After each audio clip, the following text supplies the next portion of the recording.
And on the programme, the phone lines are open now. If you have a question you'd like to put to our special guests this morning, both the Law Society and the Law Commission are on hand, getting to the nitty-gritty of ground rent. And if you want their help, you can phone in right now.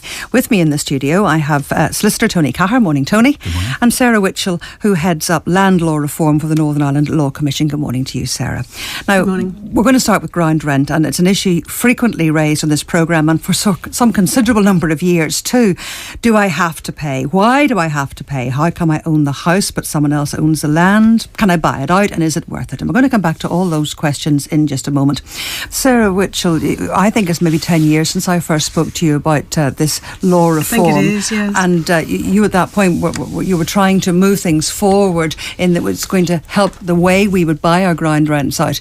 Now, we have a lot of questions already coming in of trying to buy out my ground rent, and will I need a solicitor? Could you just outline where we were 10 years ago and where we are now? Well, the conversations we had all those years ago were around about the time that the Ground Rents Act, what became the Ground Rents Act 2001, came in, and it introduced a scheme for the redemption of ground rents. So it is possible now for people, lessees and rent payers who live in the house to redeem their ground rent to the landlord. However, that scheme hasn't worked terribly well, and there hasn't been a huge take-up. Why is that? I think possibly because people haven't got what they had hoped. Their expectations haven't been met. They're not really getting the freehold absolute in the property. Although they may be buying out the ground rent, one of the main problems is that they're left with the covenants that affect the land. So they're not buying those out at the same time. And the ground landlord, the lessor, still has some interest in the property. Well, it's interesting you should mention the covenants, because we will discuss in a moment how to buy out your ground rent and the calculations. But when you buy out your ground rent, as you say, Sarah, it doesn't mean the property becomes freehold. You still have to abide by any existing covenants. And the advice, of course, we've heard it in this programme when it comes to insurance policies or health or travel or car or house is to shop around. But it's a covenant that's preventing this next person, this next listener, from doing that. Mary would love to be able to shop around, but she and her neighbours can't do that because of a covenant that they agreed to when they bought their home. So I went to Carrick to find out how their lease is telling the homeowners where they have to buy their insurance. This is Mary. These insurance brokers say that there is a charter of our lease which says that we have to go through them for our insurance. So within your lease is a paragraph, a section, a covenant that says that you have to go through a certain company. A certain company, yes. And is that a problem? I mean, could you get a better price if you were to go to another company to shop around? I definitely could. I have a neighbour who got a quote of roughly 220 to 230 for contents and buildings insurance, and this is asking for the buildings alone for £235. Well, let's just walk up and see if your neighbour's in. Quite a few neighbours I know, you told me, do feel this way. Some of them are at work, so we can't catch them this morning. But is this a general feeling in the avenue? Definitely a general feeling, and a lot of us are pensioners and really quite worried about it. We don't want to have threats or letters landing. I did go to a solicitor a few years ago to buy out the ground rent, but she said this would not affect this covenant. We would still have to pay. They could take us to court, they may not, but there is a chance. This is my neighbour here. Are you in the same situation? Yes, we're all the same, I think. And how big a problem is it to you? Have you been paying through this one company since you first came to live here? Yes, we were told it was in the condition of the sale of the house. So there you are, sort of stuck with it? Yes, we just get it annually and that's it. You're like Mary, you're clutching a wad of paper. With all the papers out. All the paperwork. So you just basically have to renew the same company every year? That's right, yes. No shopping around, no getting a better price? No, we have had quotes, through the post from other companies, but we can't take them up. It's very unusual to be in this situation. I've never heard of it before. Is your property insured for enough? I mean, buildings, of course, that's not for the value, that's for rebuilding a house, but is it enough of a cover? Well, I did put mine up, and mine's for 129,300, And I think that's roughly the going price at the moment, so probably another 15% on top of that should really be. 105, 097. So do you have any idea how much you would be saving if you were able to go to another company? The stuff has just been collected, but I think it was SAG were quoting me 138. How do you feel about just having to do this year after year? Generally, the feeling in the neighbourhood, I think you're speaking for everyone, but what's the feeling about it? We're all quite cross about it. It was actually a couple of other neighbours who approached me about it, because we do feel that we're always told to shop around and use the internet and so forth and so on, and we're getting things through the door. That's right, yes. And we're stuck with this.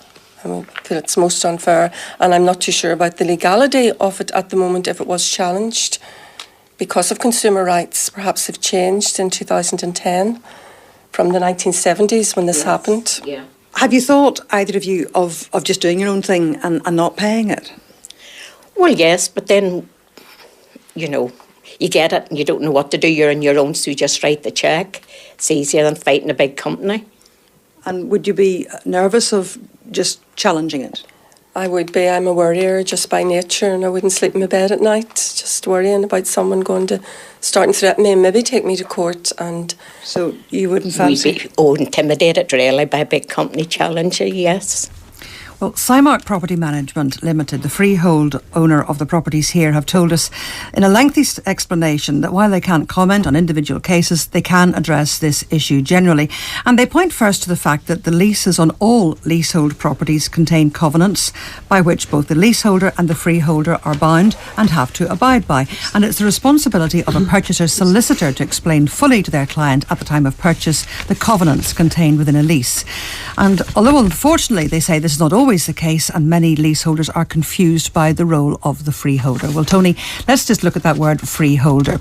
Are people confused at that stage when they're buying a house as to what they're actually buying and what the lease says?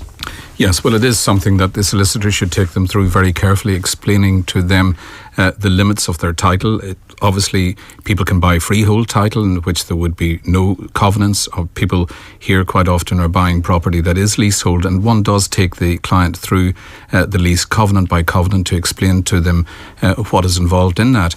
And a clause like this is not all that unusual in old leases in Northern Ireland. You would not generally find them in more modern leases that have been created since the time this one was, I think, in 40 years ago. But what the authors of the letter have indicated is correct, that each side is bound by the various covenants with a view to protecting their legitimate interests. Yes, that's what they say. They say it boils down to ensuring that the property has adequate buildings cover, and they point out the nightmare scenario of a linked property where one is insured and the next isn't. What would happen should the uninsured one burn down? That makes sense to me in a row of terrace properties. It doesn't make so much sense to me in a detached house, which is what we're talking about here. Yes, it doesn't make sense, and I think they're acknowledging there that they would not seek to enforce that, and I think that's right. I think a court would be very slow to acknowledge that they had any legitimate interest in seeking to enforce such a covenant. But it is a problem that has arisen. It has been considered in the House of Lords, indeed, when a bill was being considered back in March 2001. A provision was introduced, or they attempted to introduce a provision indicating that they would ban these compulsory insurance covenants in all leasehold property, and then they considered it and they came to the conclusion that you have, namely, well, it would make sense in a row of terraced houses and these new townhouse blocks and apartment blocks. But I think everyone recognises in a detached one-off house like this, or a development where there are detached houses and there's no mutual dependence, as it were, on adequate insurance cover, it would not make sense for a lessor to seek to enforce a covenant in those circumstances. And I don't believe any of them would, and I don't believe that a tribunal or a court would give them any relief, because they would not be able to show a legitimate interest. Well, Cymark also pointed out that whenever anyone quotes or gets a quote for insurance, there is always a cheaper one, but almost certainly they say they're not comparing like-for-like policies. As a company, Cymark say they only use major insurance companies, and it's unlikely that an individual leaseholder would be able to buy a similar like-for-like policy at a cheaper rate. So they're just protecting their property. They're making sure that the people are adequately insured. Indeed. And I think that's right. People should not just go for the product that is the cheapest. One has to look at the terms of each of cover in every particular policy. There may be, for example, higher excess basis on individual policies that people negotiate. And a big company like that has got some financial muscle. They are able to negotiate with the company perhaps more favourable terms than a single consumer, a one-off individual would be able to do in the Although circumstances. this listener says she can get a decent policy for £50 less. Yes, well, maybe she can, but as I say, she would have to look at the policy and ensure that is she satisfied with the excess that she will be paying under that policy, and what is the nature of the cover? Will it be sufficient to rebuild the property of a similar nature to the one that she's got? Well, she's happy and she's bought it, but what's been worrying her and all the others is that this big company might take her to court because she's broken the terms of the covenant. Well, we have got some good news, because Cymark did tell us at the end of this long statement, if a leaseholder of a house wishes to insure elsewhere, they can.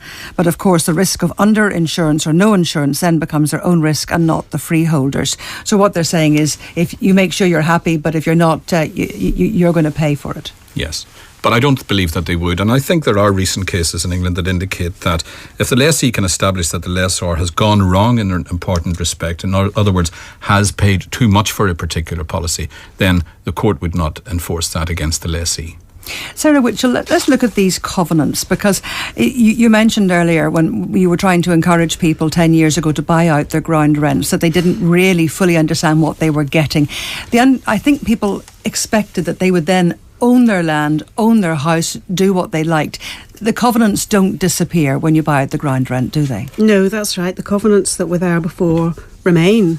You're not buying them out with your ground rent.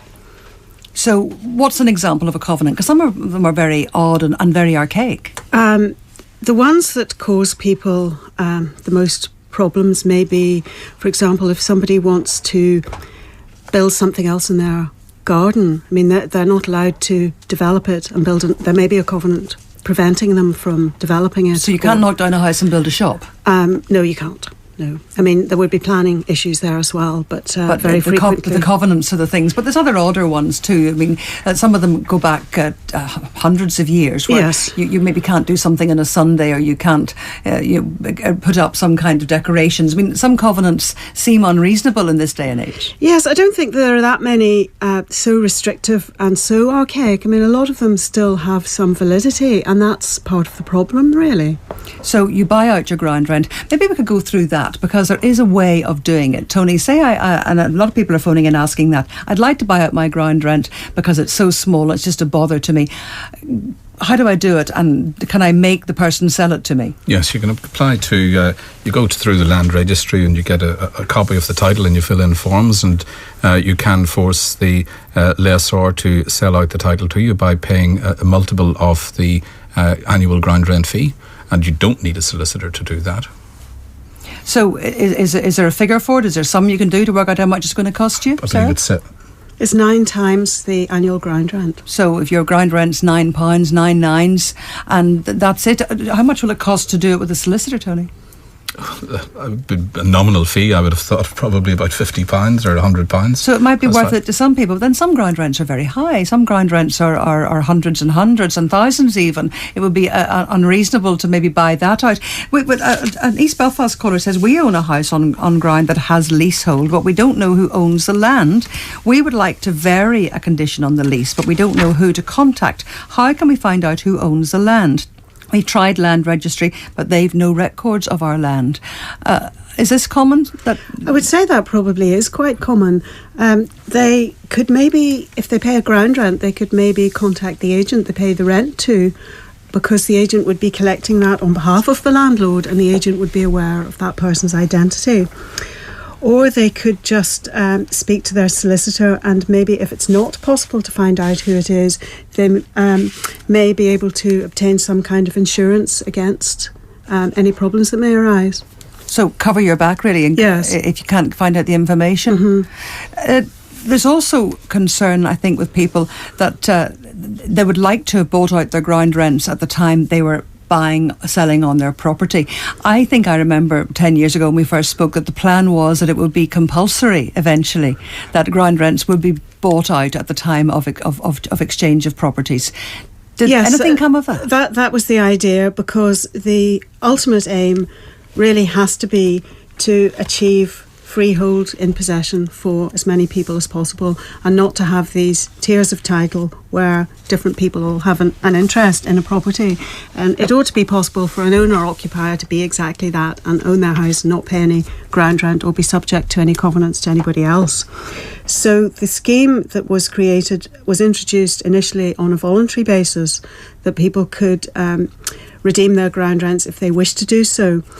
The idea was that scheme would become compulsory and that people would have to sell their ground rents when the property was sold. And why did that not happen? Well, there were difficulties with the operation of the scheme, and people felt that the process wasn't working very well. People felt that there were a number of difficulties, and also that because all the covenants remain, that it wasn't achieving what it was meant to do. So we're no further forward. We're not any further forward. There hasn't been a huge take-up. The Minister for Finance and Personnel, who at that time was Peter Robinson, referred the whole issue of ground rent redemption and possible reform of the existing law to the Law Commission. So we're currently looking at that, and we'll come up with proposals for a way forward that we think will be better, and to try to introduce a simple, more straightforward scheme that more people will be able to take advantage of. Make it worth their while. And make it worth their while and make it easier, and an easier process, and actually achieve more. A text come in, can I charge someone for rent for a right of way? Can you charge rent for a right of way, Tony? Well, I assume that the right of way already exists, so yes. If it already exists, the answer to that is no. And of course, it would depend, again, how long the right of way has existed. And rights of way arise from an express grant or by usage through prescription. So it's a difficult one to answer, but if you are creating a brand new right, then of course you can charge. Grant a licence, grant a right of way like that. Just finally on ground rent, people have asked, if I don't actually own the ground, if I don't own the land, but I own the house, has the person who owns the ground rent any rights to what I do during the time that I have that lease? Could they suddenly decide to sell it from under me? How do you stand when you are the person who owns the house but not officially the land? Sarah? Well, generally, there is a covenant. They covenant to give you quiet enjoyment of the premises, so they can't just march up and decide to take ownership of the ground again. Again, it's a covenant. Well, yes. Also, I mean, they can sell their interest, which would be the ground. They could sell it on to somebody else, but somebody else would still have to be bound by the still covenant. have to be bound by that too. Yes. Sarah Witchell, a caller in Banbridge. I own my own home and I bought out my ground rent when the scheme first came out. There, someone did what you hoped for, right. But she wants to know: am I now freehold? Yes. So she is now a freehold on that land. She has a freehold, yes. The covenant still exists, but because she's bought it out, she's freehold. Yes. And another caller, I collect ground rent. Some of the people do want to buy them, but instead of going through a solicitor, he says, could I not give the people a receipt for the ground rent saying they've bought it? Would this be legal? Can you just say, yes, okay, I've sold this to you and you now own your ground rent? Do you have to go through a legal process? You need to go through the legal process, which is administered through the land registry and gives you a certificate of redemption when you've completed it.